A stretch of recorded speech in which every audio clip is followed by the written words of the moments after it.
So here we have the Ford Puma on a 70 plate. So I'm going to start off by showing you around the outside of the car, and then we'll hop in and run through some controls on the inside. From the outside though, you can see it's a 5-door car with alloy wheels and tinted windows. We're going to start off inside the boot area first of all. As we approach the back of the car, you can see we have reversing sensors, plenty of boot space as well, along with that 60/40 split folding rear seat should you wish to increase this space even further. Okay, so we're just going to work our way back around to the front of the car, and then we'll hop in and run through some controls on the inside of it from there. But now that we've done a full circle, you can see it's in fantastic condition the whole way round. Just briefly before we climb in, I think it's well worth seeing the interior from this exterior point of view. There's plenty to run through on the dashboard, so let's hop in and we'll do that now. Okay, now that we're inside the car, we're going to start with the dials. Over on the left-hand side, we have the rev counter. On the right-hand side, the speedometer. In the centre at the bottom, the coolant temperature gauge and fuel gauges. And above that, the main trip computer, which includes the total miles of this car. They're 35,699. We have a digital readout for the speedometer there, as you can see. You can change that information for various things. So we have a trip computer, for example, settings, your phone, audio and satellite navigation menus, and back around to the beginning again. And the buttons that I was using to do that are just here. We have stereo and phone controls underneath that. Stereo controls continue on the left-hand side, along with cruise control and speed limiter as well.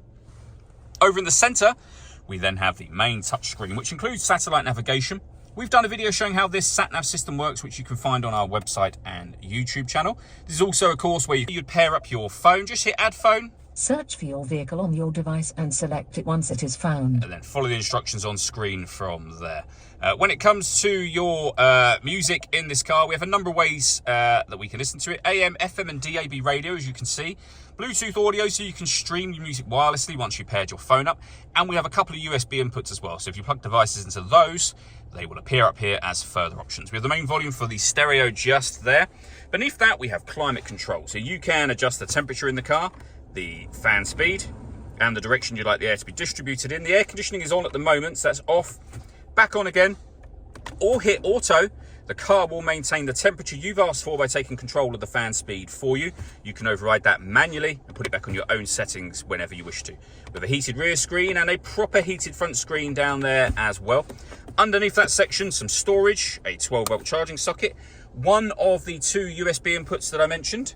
We have a 6-speed manual gearbox, and then these buttons just here. So you can turn off the stop and start, first of all. This car is designed to cut out when it's stationary in traffic to save you fuel.